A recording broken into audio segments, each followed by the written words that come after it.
Muitíssimo boa noite a todos.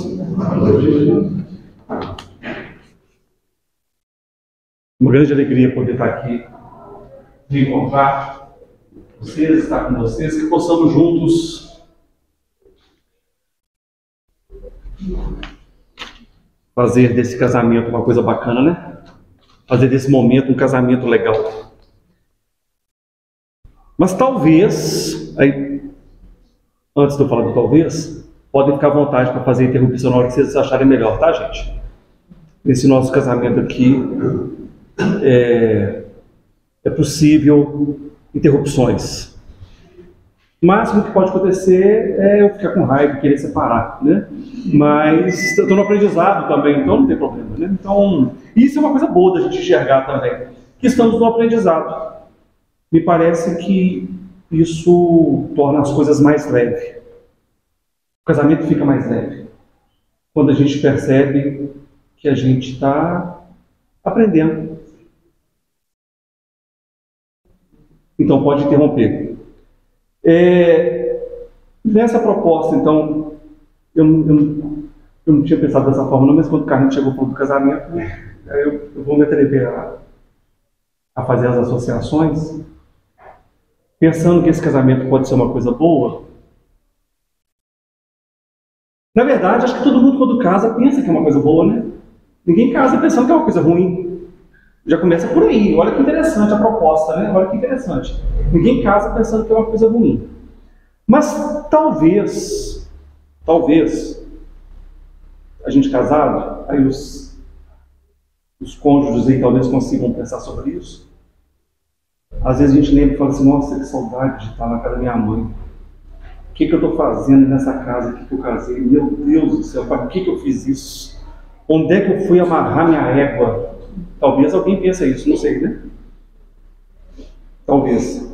Aqueles que estejam sorrindo, talvez pensaram isso. Talvez aqueles que estão sorrindo só por dentro, né? Porque o cônjuge está do lado, não está querendo demonstrar essa sensação. Mas às vezes a gente pensa isso. Me parece, pelo que a gente estava lendo aqui, que está no capítulo 5, Bem-aventurados os aflitos, o item 25, se não me engano, que é melancolia, ele fala de algo parecido com isso. Essa saudade que você tem de um outro lugar. Mas a gente escolheu casar, escolheu viver uma história, e de repente você vai ter aquela saudade. Viver lá com a minha mãe era melhor. Mas não sei se a gente quer de fato voltar a querer viver com a mãe. Não sei, sabe? Você pode até separar, né? Pode fazer esse processo de separar, de repente voltar para a mãe e provavelmente capaz de você falar assim, que ruim está aqui, eu não quero estar aqui mais não. Eu já cresci, eu quero viver de outra forma, né? Me parece que é alguma coisa desse sentido. Mas é esse sentimento de algum lugar que era bacana. Então, nessa lógica desse casamento, a gente tem um sentimento de um lugar que era bacana, pensando na mãe, sei lá, né? Aí cada um sabe da sua história. Renato, né? Renato falou que de abrigo que se acompanha. Então, o pessoal tem um carinho por quem é criado lá no abrigo, né? Lá tem a mãe dele, na verdade, vamos chamar assim, né? Então, você tem aquela referência daquele lugar, daquele colo. Estou falando de mãe aqui para a gente ter essa ideia de colo. Um lugar que a gente gosta. Um lugar que a gente gosta, um lugar que a gente quer estar nele. Eu fiquei imaginando inicialmente, se fosse possível, talvez a gente tenha ideia de tipo assim, o que eu estou fazendo aqui no mundo gostoso era quando eu estava lá na barriga de mamãe. Quentinho, tranquilo, ela cuidando de mim, me dando as coisas que eu necessitava. Ai, que saudade daquele lugar. Mas será que a gente quer voltar para esse lugar?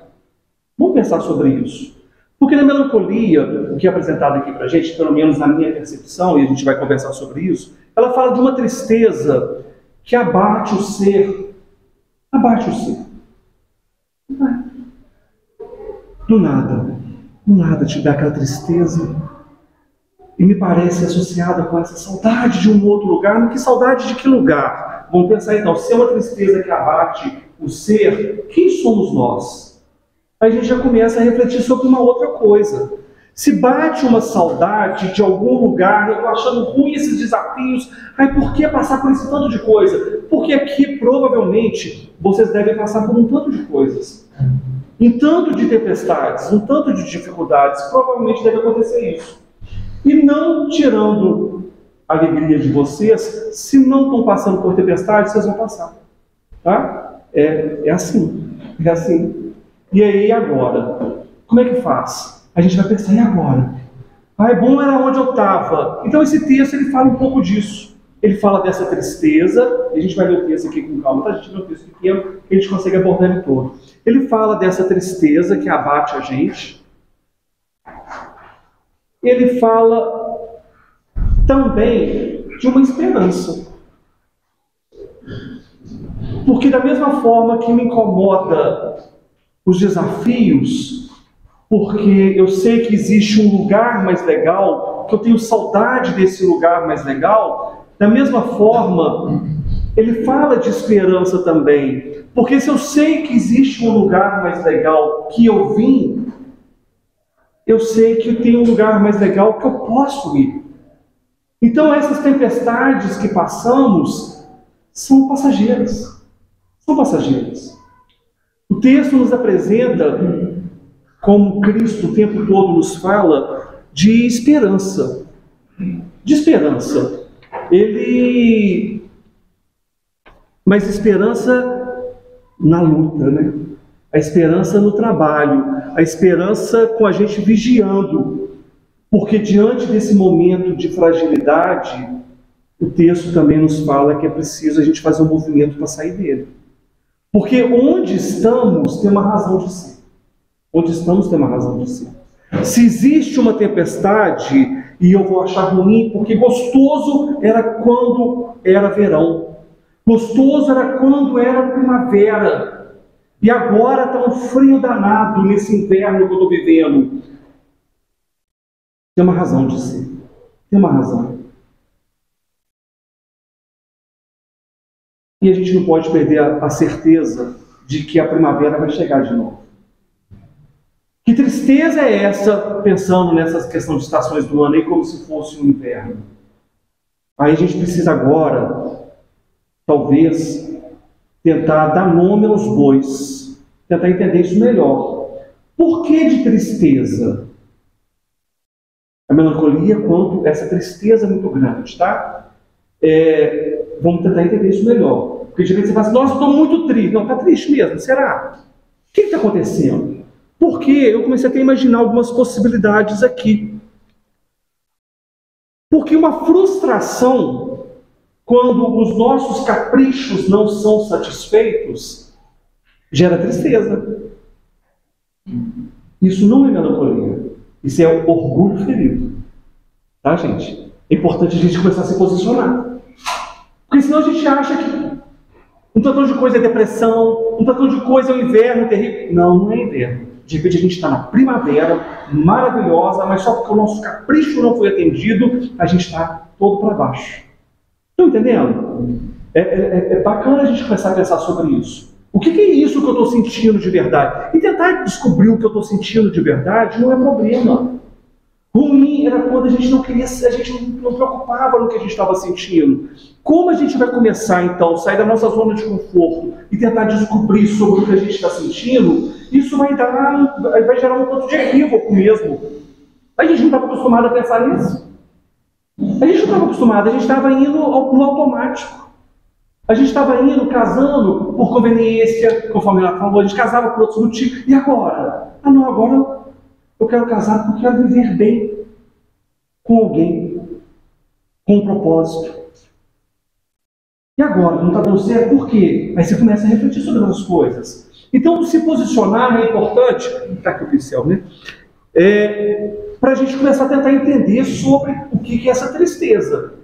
Ou se ela é tristeza ou se não é tristeza. Uma outra coisa que eu pensei, arrependido. Quando você está arrependido de uma coisa que você fez, você fica todo encolhido, numa tristeza danada, não quero conversar com ninguém. Isso é culpa. Isso é medo de assumir a responsabilidade. Isso é tristeza, não. Isso é outra coisa. É arrependimento. É diferente. A ressaca, uma ressaca, você fica para baixo, você fica todo arrasado. Por quê? Porque você saiu daquele ápice do entorpecimento. É outra coisa. Isso não é tristeza. E a pessoa, quando está de ressaca, fica para baixo, triste. Por quê? Porque ela saiu da euforia e foi para retorno para a realidade. Isso é outra coisa também. O texto nos fala de melancolia quando você se sente do nada. Então, por isso que a gente está tentando dar esses nomes aos bois. Está ficando claro aqui, gente? Só para a gente começar a questionar, tá? E eu não sou psicólogo para conseguir compreender isso de uma forma mais a fundo. Só estou jogando aqui, e quem quiser contribuir vai ser muito bem-vindo, tá? Mas é só para a gente começar a colocar as variáveis que vão chegando na nossa vida a partir do momento que a gente aceita o Cristo cutucando a gente. Porque durante muito tempo a gente não aceitou isso. E quando a gente está falando de Evangelho, a gente está falando de Jesus chegando e balançando a gente, falando assim, acorda para a vida. Acorda para a vida. O Lázaro, sai do túmulo. O aleijado, anda. O cego, enxerga. O que é isso que você está fazendo da sua vida? Você vai ficar até quando resmungando? Até quando você vai ficar escondido aí nesse buraco que você está? É o Cristo mexendo com a gente. Até quando você vai botar a culpa na esposa ou no esposo? Até quando? Até quando você vai fazer isso? Eu imagino Jesus chegando para a gente e sacudindo. O Evangelho veio sacudir de uma forma maravilhosa a nossa existência. Só que a gente estava acostumado a estar no chão. A gente estava acostumado a ficar cego, a gente estava acostumado a não enxergar, a não escutar, a não andar. E essa sacudida a gente não entende direito mesmo, não. Mas o Pai sabe disso. O Pai sabe. O Pai sabe do seu filho pródigo, da sua ovelha que se perdeu. O Pai sabe disso. E que bom que a ovelha sentiu saudade da casa. Que bom que a ovelha teve esse sentimento, essa melancolia, e falou assim, existe um lugar mais legal. O que eu estou fazendo aqui? Existe um lugar mais legal. Eu quero voltar para lá. Que bom, que bênção a gente sentir essa saudade. Que bênção a gente sentir essa tristeza dessa forma. Mas a gente precisa vigiar. Porque se a gente não cuidar dela, dar esse devido cuidado para essa tristeza, que é essa vontade de encontrar de novo, voltar para a casa do Pai, isso vira outra coisa também. E aí vira outra coisa. Por quê? Porque não estamos acostumados a lidar com as sensações, com os invernos. E a gente vai querer que esse inverno tome mais conta, fique mais tempo do que ele precisa. Não. O inverno vai ter aquele tempo necessário só. Mais do que isso, viram outras coisas. Mais do que isso, a gente abre brechas para as nossas fragilidades. Se a gente permite que isso amplie, tome outras dimensões, a gente vai ficar aleijado. A gente vai ficar sem fazer o movimento, sem fazer os esforços necessários. E aí é caminho para depressão, é caminho para obsessão, e assim vai.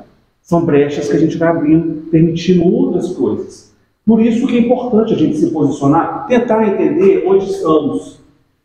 Em algum momento, fomos criados por um Pai de amor, concordam? Soberanamente justo e bom, misericórdia infinita, amor total. Nascemos simples e ignorantes, vamos na nossa caminhada para chegar lá. Nessa nossa caminhada de simples e ignorante, a gente consegue fazer isso numa existência apenas? Lógico que não. O nosso bom senso já mostra isso. Aí já começa, então, surge uma nova variável aqui chamada reencarnação. Qual o objetivo? Colaborar. Colaborar com essa caminhada aqui, ué. Como é que você colabora com essa caminhada? Aí a gente lembra lá do Evangelho segundo o Espiritismo falando que o quê? Já que a gente nasce simples e ignorante, no começo lá da história do mundo primitivo, depois do mundo de quê mesmo? Expiação e prova, não é isso? Depois o quê? Regeneração, felizes, se não me engano, e depois divinos, não é isso? Ora, cada um vai estar vivendo de uma forma. Evidentemente, a gente está só se posicionando aqui para a gente entender o quê? Aonde eu vou ter saudade. Porque aqui eu não estou entendendo nada da vida. Aqui, expiação e prova quer dizer então que eu começo a refletir, por exemplo, sobre o casamento. Eu começo a ter consciência sobre o que eu faço no casamento. Eu começo a ter consciência sobre as minhas ações e reações. Nesse momento aqui está sendo desenvolvido o livre-arbítrio. A consciência está sendo desenvolvida. Ora, que bacana! Se a consciência está sendo desenvolvida, eu começo a ter ideia, então, livre-arbítrio aqui, de escolha e, consequentemente, de ação e consequência. Sim, claro. Aprendo isso de uma hora para outra? Não. Vai ser um desafio viver nesse momento? Vai. Em alguns instantes, diante dessas dificuldades aqui, nem vou chamar de dificuldade, mas eu vou associar com um outro termo. Oportunidade, na verdade. Diante dessas oportunidades, sendo que eu sou um ser frágil ainda, porque o ser próximo da perfeição está lá. Aqui é um ser cheio de fragilidades. Eu vou achar essas tempestades aqui momentos difíceis? Com certeza. Eu vou achar tempestades aqui difíceis pra caramba. Vou achar complicadíssimo. E em vários momentos aqui vai me bater uma coisa que eu vou falar assim: ai, gente, que saudade de quando não tinha tempestade. Que saudade. Eu não quero mais essa tempestade porque está difícil pra caramba. Eu vou sentir isso mesmo? Eu vou sentir isso mesmo por quê? Porque eu já conheço algo anterior aqui, porque eu fui criado pelo Pai de amor. Eu sei de uma coisa bacana, eu sei de uma casa legal, eu sei de um paraíso, eu sei de alguma coisa, porque eu fui criado pelo amor e essa essência está dentro de mim. Essa essência está dentro de mim. Eu falo, gente, o que é isso que está passando aqui? Que poeira que é essa levantada? O que está acontecendo no mundo? Eu vou pensar isso. E vou falar, e agora? E agora? Eu tenho que fazer alguma coisa para melhorar. É um chamamento de uma saudade e um chamamento de uma responsabilidade. Se é que é possível falar dessa forma. Nem sei se tem esses termos chamamento. Porque você fala assim, gente, o negócio pode ser muito melhor, eu tenho certeza. Eu tenho certeza que é muito melhor. Eu tenho certeza que é muito melhor, por quê? Porque existe um outro lugar também, quando a gente fala de reencarnação, que eu tenho uma outra consciência agora, e a gente é convidado a pensar sobre isso, pensar como espírito, não mais como carne. Ora, é uma nova perspectiva de vida para a gente. Pensar como espírito. Quando eu penso como espírito, de verdade, uma tempestade não é quase nada. Uma tempestade não é quase nada. É assustador? Sim. É sofrido? Sim. O vento balança, balança. O galho da árvore quebra e dói? Sim, sim. Mas pensando como espírito, a tempestade é só isso aqui, ó. Um momentinho da nossa existência. Um momentinho da nossa existência. Que a gente consegue falar assim, gente, existe coisa para cá. Existe coisa para cá. Ai, é muito maior. A vida é muito maior. Esse texto, me parece que ele fala algo sobre esse sentido.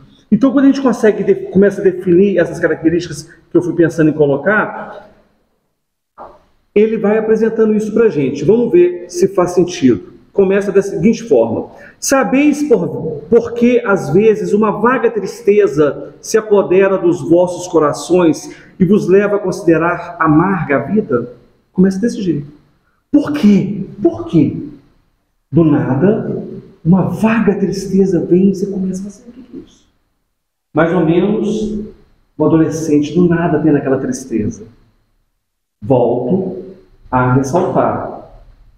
Tristeza de verdade. Não aquela dos nossos caprichos não atendidos, não aquela de culpa, não aquela de vergonha, um tanto de coisa que a gente acha que é tristeza e que não é tristeza. São outras coisas, tá? Mas o texto inicia isso. Por que a gente tem essa sensação? E aí ele continua. é que vosso espírito, aspirando à felicidade e à liberdade, se esgota. Ora, vamos pensar aqui. Vosso espírito. Você agora começa a fazer uma análise com o espírito. O ser espiritual que está nesses corpos, ele cansa. O ser espiritual fala assim: que pesado que está isso. Que pesado que é a carne.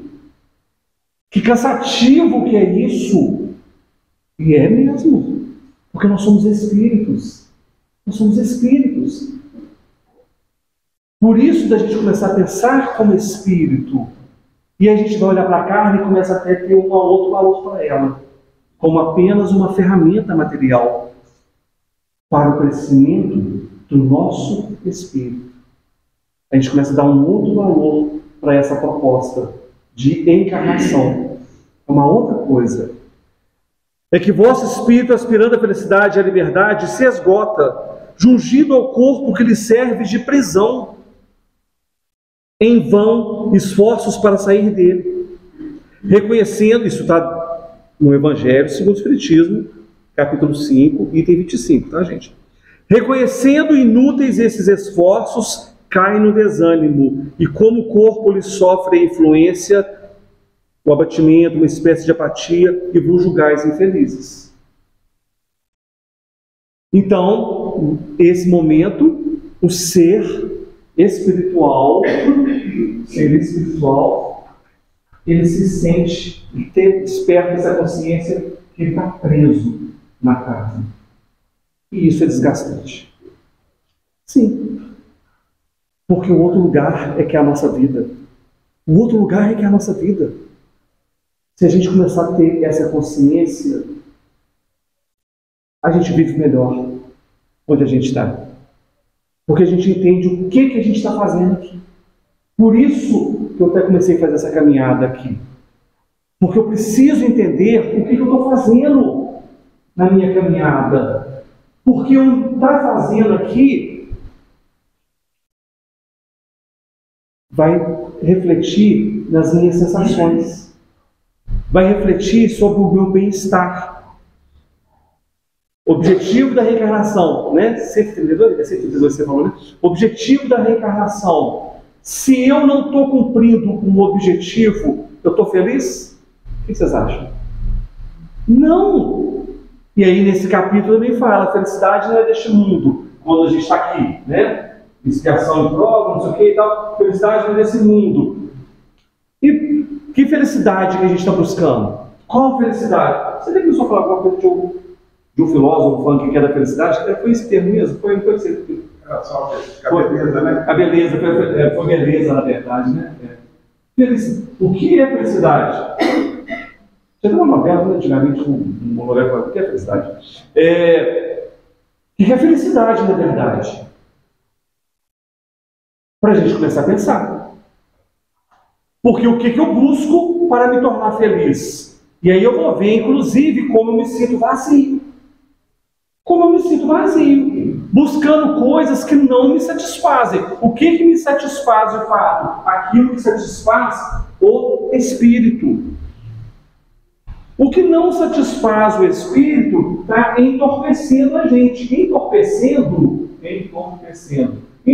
a gente é uma droga. A droga vai ter o quê? A ressaca depois. E você vai buscar de novo. Porque você não vai ficar feliz com aquilo. Não vai te satisfazer. Quando a gente tem uma oportunidade de um encontro como esse, e que a gente é convidado a refletir sobre o que a gente anda buscando para a nossa vida, isso é muito rico. Isso é muito rico para todos nós. Porque a gente está acordando. E talvez vai dar uma tristeza. Você vai falar, gente, eu busquei errado. Mas isso é para dar uma alegria. Porque a gente descobriu que a gente estava buscando errado. E agora, então, a gente vai buscar o certo. O Cristo vem para nos dar esperança o tempo todo. É esse o sacudir que Ele faz da gente. Olha, que bom que você está triste agora, Márcio. Você descobriu que você estava buscando errado. É para você buscar o certo. Então o vosso espírito, a aspira da felicidade, se esgota. O que continua falando para mim aqui, ó, para a gente, né? Crede-me, resistir com energia a essas impressões que vos enfraquecem a vontade. Então, quando bater esse sentimento real, a tristeza real, de uma saudade de um lugar que a gente não sabe que lugar que é esse, não sei o quê, você vai, o que é isso que eu estou falando? Que mundo é esse que eu estou vivendo? Resiste a isso. Você está no melhor lugar, você está num lugar especialíssimo, com uma oportunidade gigantesca. E vigiar e orar. Toma conta disso. Não deixa que esse sentimento que vai vir, e é natural, porque ele vai ser um sentimento de nos estimular, inclusive, a desejar ir para lá de novo. A desejar ir para lá. Porque lá é um lugar legal. Mas ir para lá quando eu tiver cumprido o meu papel aqui. Entenderam, gente? Né? É porque eu estou aqui para melhorar e ir para lá da forma que é preciso ir. Não antecipar a viagem. Não é isso. É uma análise madura. Somos seres adultos conversando. É o Cristo, de fato, sacudindo a gente e falando assim, não, peraí. É para voltar para o lugar, mas é para voltar com responsabilidade, filho pródigo. O filho pródigo é para você voltar. E essa saudade é uma saudade, ela tem que ser uma saudade saudável. Né? É uma saudade saudável. Até porque a gente nem tem a maturidade suficiente para entender como é que era lá. Então eu sei que lá é um lugar melhor. Porque perto do pai, filho pródigo, eu tenho que voltar. Mas se o filho pródigo, naquele instante que ele está comendo com os porcos, se ele fosse teletransportado dali e colocado junto com o pai, ele ia fazer as bobagens de novo do mesmo jeito. Ele ia fazer de novo do mesmo jeito. Porque esse retorno, esse retorno ou esse avançar na caminhada, seria a mesma lógica aqui, é que faz o filho pródigo crescer. É que faz ele adquirir seus aprendizados para dar o devido valor e conseguir aproveitar a casa do pai. Porque se eu volto hoje para o útero da minha mãe, eu não vou conseguir aproveitar. Ah, que saudade de quando eu estava no colo da minha mãe, que ela fazia tudo. Se eu voltar para o colo dela hoje, eu não consigo aproveitar o que é necessário. É muito conveniente, gente, a gente transferir responsabilidades, né? E a gente vai jogando, né? Eu vou jogar para a vida passada, já conheço todos vocês aqui, né? Inclusive, nos capítulos anteriores, esse próprio capítulo aqui fala das causas atuais, das aflições e causas passadas. Um tantão de causas das aflições é dessa existência agora.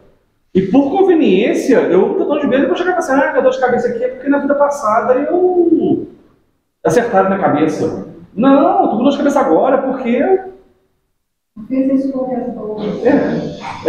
eu tô de ressaca. Bebendo igual um doido, eu tô com dor de cabeça é por de ressaca, né? Não é porque de vida passada. Eu não tô conseguindo dar conta aqui, não sei o que. Então a gente fica criando essas desculpas, né? É Maurício, né? A gente fica criando, porque a gente vai pro outro lado e conhece como é que é, né? A gente fica ali um tempo bacana. A gente fica um tempo todo dia, né? Todo dia a gente fica ali. Resistir com energia a essas impressões que vos enfraquece a vontade. Então é importante a gente, que a Aparecida falou, conhece a ti mesmo. Eu preciso saber quem que eu sou nessa escala aqui, para eu ter certeza que o quê? Olha, nesse lugar que eu estou, gente, vou contar para vocês, eu sou fraco ainda. Então nesse lugar que eu estou, já que eu sou fraco, eu preciso tomar conta de mim mesmo. Eu preciso. Eu ia aqui, Márcio, você pode ir para um baile funk. Não sei se aqui alguém vai para um baile funk, eu nunca fui. Aí eu imagino que é uma coisa ruim. Tá, gente? De repente é uma coisa bacana, mas eu acho que não. Mas vamos supor, dentro da minha hipótese aqui, que é uma coisa ruim.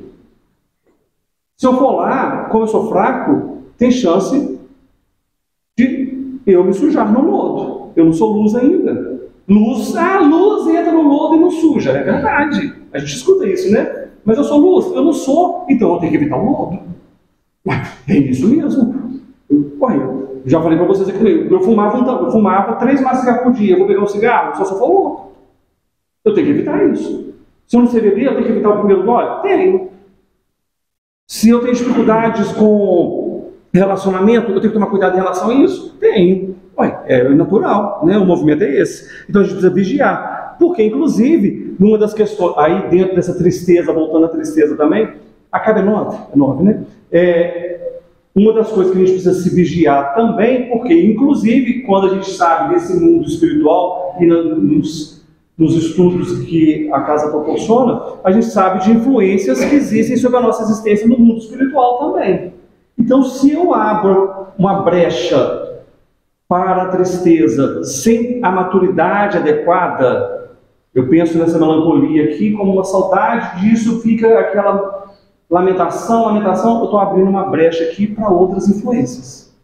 Eu preciso tomar conta disso. Até porque se a gente está nesse lugar, é para esse lugar a gente ser feliz. Regozijai-vos sempre. Vamos ficar felizes com o que a gente tem. Ficar alegre com o que a gente tem.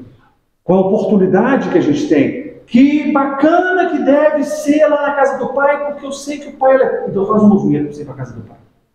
Faz isso.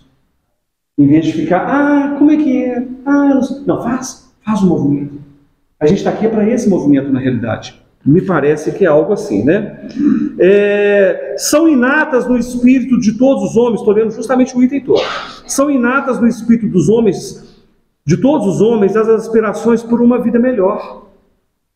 Mas não as busqueis neste mundo. E agora, quando Deus vos enviar os espíritos que lhes pertencem, para vos instruírem acerca da felicidade que Ele vos reserva, aguardai pacientemente o anjo da libertação, para vos ajudar a romper os liames que vos mantêm cativo o espírito. Então, é inato em todos nós as aspirações por uma vida melhor.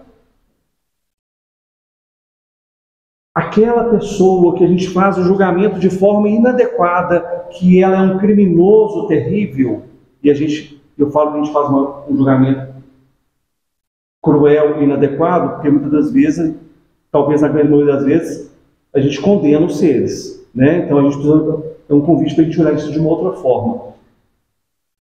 Mas esses que a gente julga de uma forma, ele está buscando o melhor para ele também. Errado, tá, gente? Né? Mas é inato de todos os homens a aspiração por uma vida melhor. Inato. Todos os seres querem algo melhor.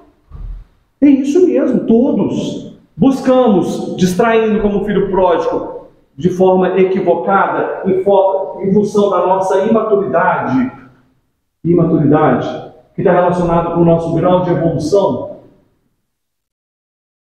A gente vai fazer as escolhas erradas, na busca aí por essas satisfações que estão relacionadas com essas aspirações por uma vida melhor.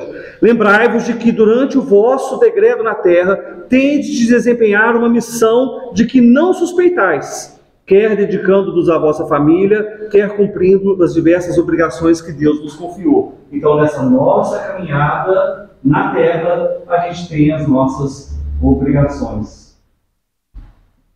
Então, relacionadas com o quê? Com as nossas provas e expiações. A gente não pode esquecer disso. Por isso que eu tentei até fazer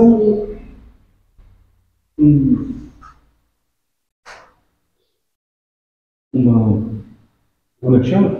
Como é que chama? Uma psicografia, né? Escrito de alguma forma aqui, né?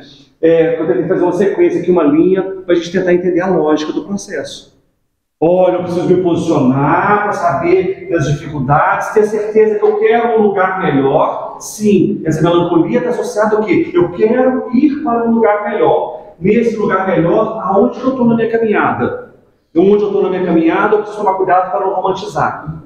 Eu tenho que tomar esse cuidado para não romantizar. É isso mesmo. Eu tenho que ter certeza de que, se eu vou de lá e volto, estou achando aqui difícil, o que eu estou fazendo aqui?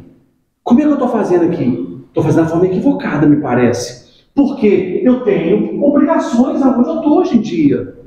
Nós estamos em 2024 nesse planeta porque nós temos uma oportunidade maravilhosa de estar nesse planeta e com as obrigações que nos cabe de estar nesse planeta. É isso mesmo, né? Se no curso desse decreto de aprovação exonerando-vos de vossos encargos, sobre vós desabarem os cuidados, as inquietações e tribulações. Sede fortes e corajosos para o suportar. Afrontai-os os resolutos, duram pouco, e vos conduzirão à companhia dos amigos por quem chorais, e que, jubilosos por vê-los de novo entre eles, vos estenderão os braços, a fim de guiar-vos a uma região inacessível às aflições da terra. Nesse caminhar aqui, acabou o nosso tempo, nesse caminhar vai ter esses momentos das dificuldades, conforme dito aqui, muito breves, muito breves. Sejamos fortes e mesmo fortes, mesmo com a fé raciocinada que a casa ajuda a gente refletir, a gente vai ter momentos de tropeçar, momentos que a gente vai estar fraquejando, né? Aí a gente procura a Aparecida, o atendimento fraterno, né, Aparecida, né? Que aí ela vai nos ajudar, porque é assim mesmo, na caminhada, na convivência, no casamento é assim. No casamento é assim, vai ter hora que vai estar difícil, né? E aí, a Aparecida já se colocou à disposição, não é isso, Aparecida? Né? Para conversar com todo mundo, né? Então, hoje, gente, no final, quem tiver dificuldade aí pode fazer uma fila para conversar com a Aparecida, tá bom? Né? O caminhar é esse mesmo, porque difícil vai ter mas são breves. São breves os momentos de dificuldade. As tempestades, com certeza, passam. E o verão, o inverno também, e o verão e a primavera vem repleto de flores e de passarinhos cantarolando sempre, tá bom? Inclusive de manhã cedo, tem tantos passarinhos cantando, vocês estão observando isso, né? Como é que estão plantando muito, né? Que coisa boa. Caríssimos, eu acabei meu tempo, alguém quer acrescentar alguma coisa? Não? Muitíssimo obrigado aí.